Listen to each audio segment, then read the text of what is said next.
Veterans Day means opportunity to honor those who have served our country.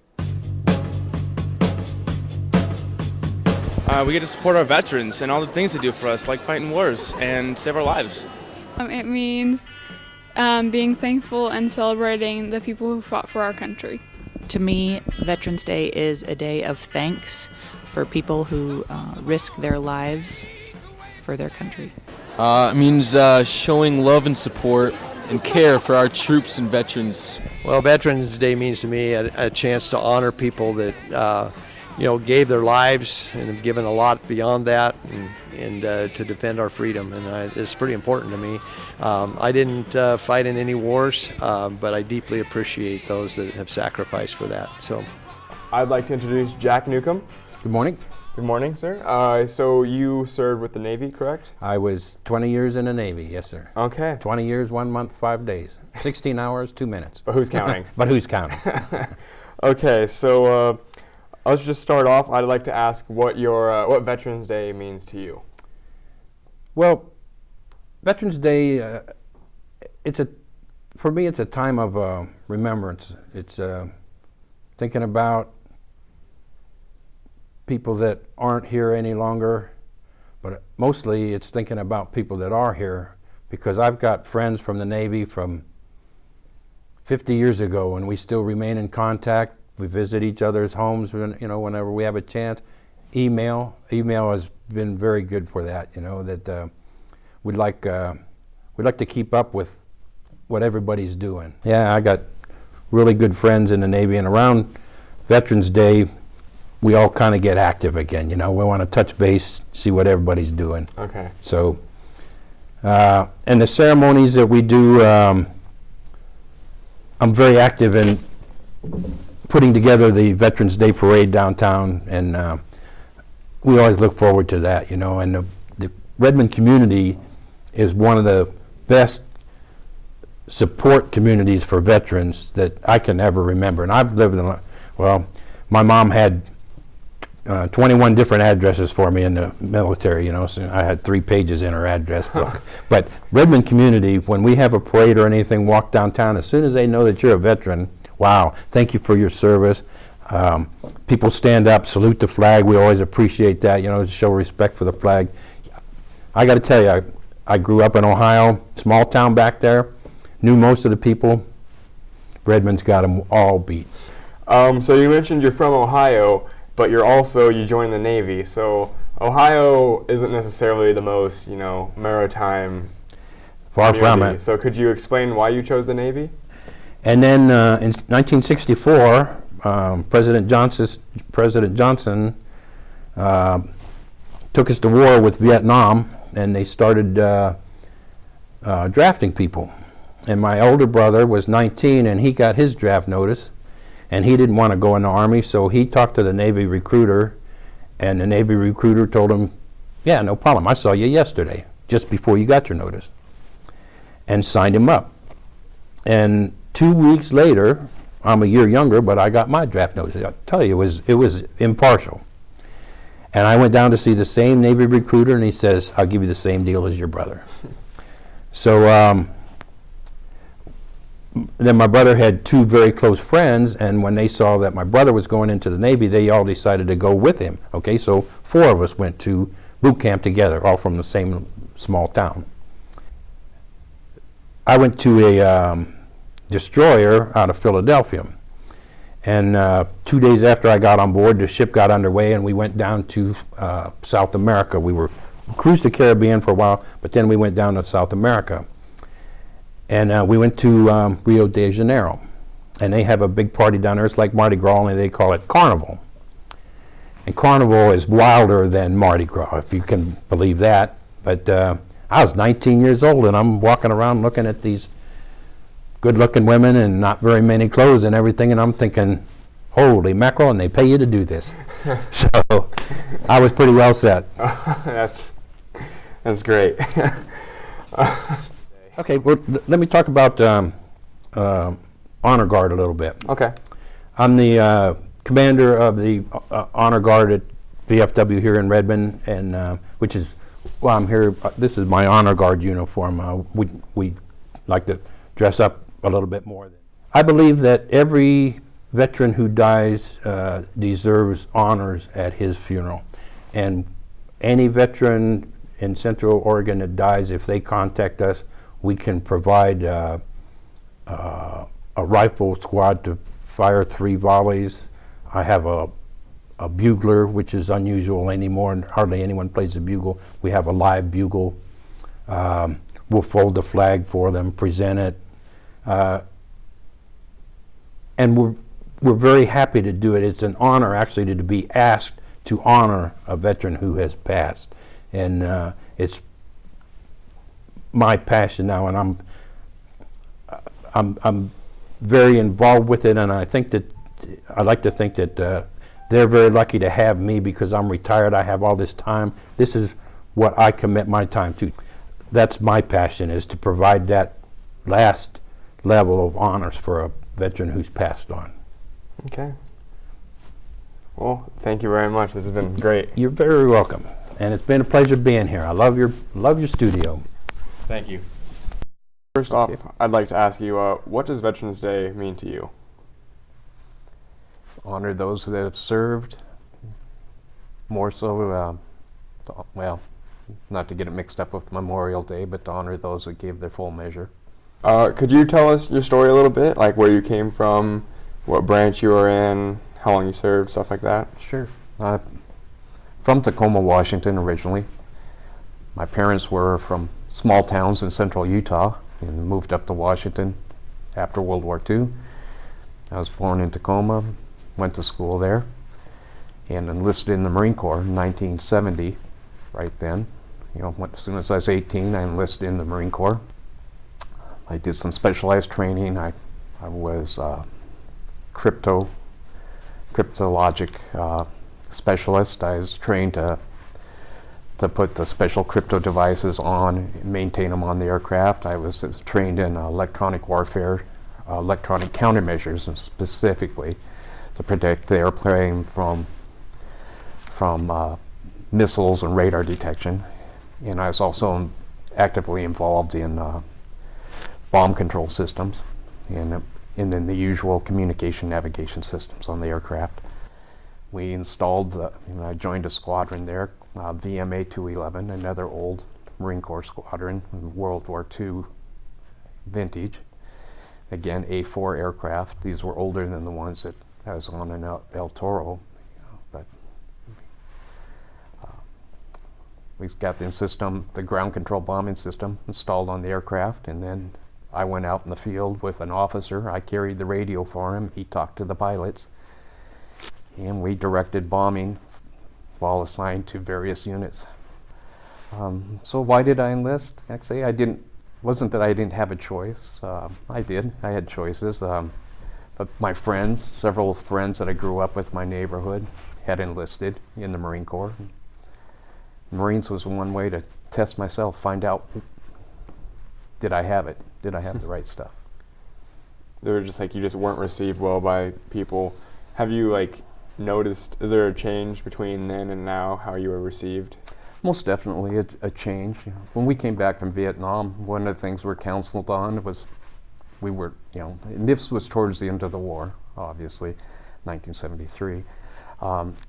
We were told not to wear uniforms in public, not to discuss with anybody, and not to get in any altercations with people that wanted to get in your face. We had to fly in uniform on commercial aircraft at the time. When we come back, they flew us into San Francisco, and then I had to get a ticket from San Francisco into Seattle, and I had to wear uniform. And yes, I was called names at the airport. I wasn't spat upon like some of the others, but come close. But yeah, be called killer, baby killer, murderer. Wasn't good. Amongst the things that we did, that I experienced, Seattle was a very liberal society area. We didn't talk about our service up there. But when I moved down here about 5 years ago, very different here in Central Oregon. People are very much more receptive to the veterans. And I've had more people come up and thank me for my service here than I can honestly say I've never had that happen in Seattle. But I can say it's happened more times than I can count here in Central Oregon. So yes, there's a change. Is that change based on society overall, or is it society location? I'm going to say location. Okay. Or what does Veterans Day mean to you? A lot of reflection. People that didn't come back, teammates that I had, reflect on those fellows. Very personal memories, but I think mainly about the guys I knew very well that did not come back, teammates. Are there any like specific stories you want to share about your experiences? There are Special Forces teams and there are Special Forces teams. A lot of them, like Navy ships, you have good units, but there are special ones, and I was very lucky. They become like a family. And again, one team I was on, we ever get together and talk, a lot of times we'll talk about guys on our team that did not come back. Another team, we talk about that everybody came back. One of my last events was being a POW escort for a fellow that came home from North Vietnam. Met him in Clark Air Base in the Philippines. I had left Vietnam my first time in June of '67, came back for my second tour, June of '68. My returnee, Captain Stephen Leopold, he was captured March of '68. I was the closest one in the first group to be near Steve when he was captured. And we did have several familiar names that we knew, because where Steve was captured in 2 Corps up in the Central Highlands, I had served there part of my second tour. So you served in Vietnam, and anybody that's really taken a American history class knows that that was a very controversial time. And you enlisted yourself, correct? I had wanted to be a soldier since I was about that high. I always planned on being a career Army. Went to and graduated from the Citadel Military College of South Carolina, and my parents both knew this. This was not new.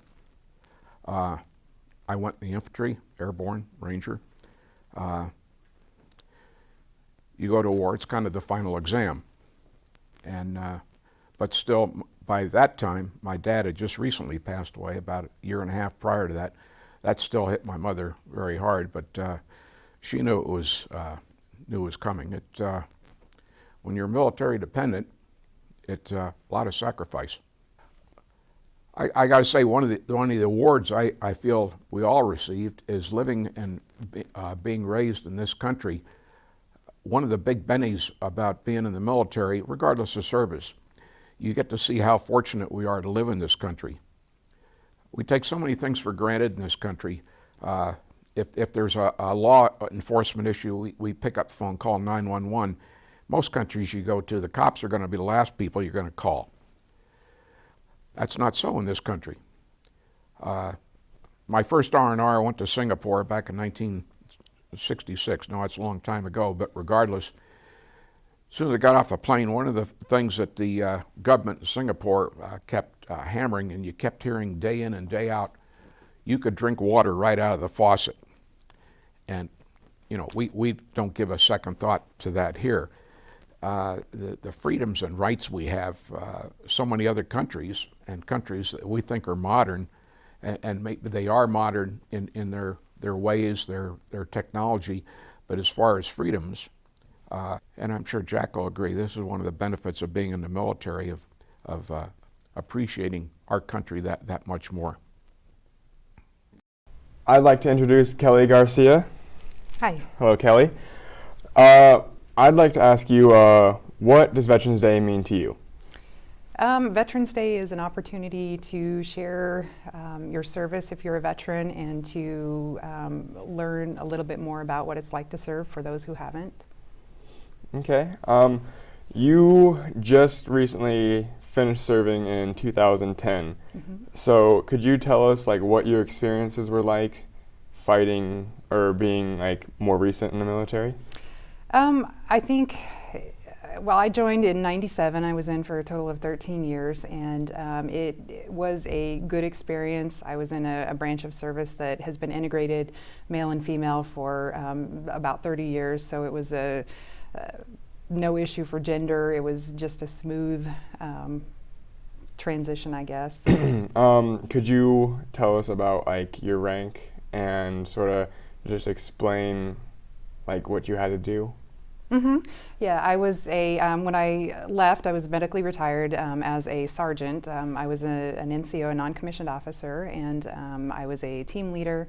While I was in Iraq, I acted as convoy commander for civil affairs missions, and I did detainee operations also, which was transferring detainees from our area of operations down to the detention centers. And then I read your bio. Didn't it say you were military police? I was. Yep, I was an MP. From the entire time you're trained to do a job, and then they kind of assign you as needed. I worked as an MP my entire time. While I was in Iraq, I was assigned to the civil affairs unit, but as a military police officer to offer protection for the officers and people that were going out to meet with local dignitaries. Okay. What made you want to decide to join military? My family always had a pride in military service. Neither one of my parents served, but my grandfather had served in World War II, and I had several uncles that had served in the military. My sister joined the year before I did, and she adamantly told me not to join. She said, if you do join the Air Force, but she looked like she was having a good time, so I went ahead and joined the Army. I knew that there was a GI Bill, that there would be college money at the end of the enlistment, and I would be able to get some job skills and hopefully become a police officer when I got out. That was my initial goal, so it just seemed like the right thing to do. Did you notice any change from when you started to when you ended? Any change with areas where you served or anything like that? Yeah, my first duty station, oddly enough, was Brooklyn, New York. I was stationed at Fort Hamilton. When I joined, it was peacetime, so it was a very different military. They focused on, of course, training and dress right dress. Your uniforms had to look just right. It was really rare to see someone with a combat patch, and usually it was the old guys from Vietnam. So it was just a different Army. After 9/11, and especially after we went into Iraq, and we had been in Iraq for a while, it was a different kind of military. Most everyone that you see now has a combat patch, have been to Iraq or Afghanistan at least once, most of them several times. Some of the things that were very important early on in the military when I joined, like the uniforms and training and things like that, while of course they're still important, it kind of took a back burner to accomplishing the mission and just being ready to deploy at any time. So it was a different military when I left. Okay. Did you receive any awards or? I received an ARCOM while I was in country. The one that I'm the most proud of is my Combat Action Badge. Prior to 9/11, there were two combat badges. There's the Combat Infantryman's Badge and there's the Combat Medic Badge. And both of them had a requirement that you engage the enemy or are being engaged by the enemy. In 2005, they created the Combat Action Badge to all other MOSs. Prior to that, the only people that could earn those badges were infantrymen in the Army, and medics could earn the Combat Medic Badge. In 2005, and they made it retroactive to 9/11, they created the Combat Action Badge and opened it up to anyone. So anyone that's engaged the enemy in combat can earn the Combat Action Badge now. So okay. I'm pretty proud of that, being one of the first females to have earned it. So. Okay. Well, I think that's about it for today. Okay. I'd like to thank you for coming. Well, thank you for having me. Very much. I appreciate it. All right. Thank you. What does Veterans Day mean to you? Veterans Day, do you know the history of Veterans Day? Yes. Do you know what 11/11/11 means? Wasn't that the last day of World War I? That was the day armistice was signed in France for World War I. So for a number of years it was called Armistice Day, to celebrate and to give honor to those who fought in World War I. Well, of course, after World War II, then we got a whole 15 million more veterans. So I believe it was in the in the 50s, and I believe Eisenhower was the president, but he said, well, we're going to change the name, and they made it Veterans Day so that all veterans could be honored for their service to our country. Okay. And so that's what we do. Redmond's very fortunate because we've had a Veterans Day parade for a long time, and I don't know when it originally started, but I've been doing it about 30 years ago. The Veterans of Foreign Wars was established in 1899. We've got 114 years of history. At that time, the national military forces weren't that large, so they were using what would be considered a National Guard. So each state sent National Guard members. They called them something else, but we'll just state militia. All right, that's good. So when they came back, the government basically said, nice job, great job, go back home and do your thing. So there were a few outspoken individuals who happened to be officers, the leading officers, the colonels of these individual groups, and they actually said, hey, this is not good. This is wrong. Our veterans served our country. They need some help. And consequently, it went on, and so they organized, and so that they could, in fact, influence the national government to help veterans. It has developed over the last 114 years, and we are, the last time I saw something, the 16th most influential group on Capitol Hill. But probably the August 12th of 1969, we came on to an LZ, and we were supposed to have basically what they call a stand down, which was time out of the field where you come in, get a haircut, take a hot shower. So this was supposed to be kind of relaxing. Well, the enemy, of course, were watching all these things, and they knew that we were a new company on this section of the LZ, and they hit us that night. And they had what they call zappers.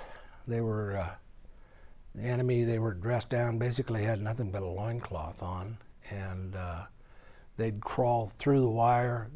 They were very small individuals, and they did that night. And we lost, I think it was 3 killed. They hit us with indirect fire first, which means mortar attack. So they were outside the wire and they'd shoot them in. And 155 or 105 recoilless rifles and stuff like that. So they hit us pretty hard. They overran 2 bunkers. And so that was it lasted about 6 hours. They started about midnight, and then the sun started coming up, and so they liked to be out of, because we had the firepower to during the daylight. Their cover was at night, so it was the way they hid.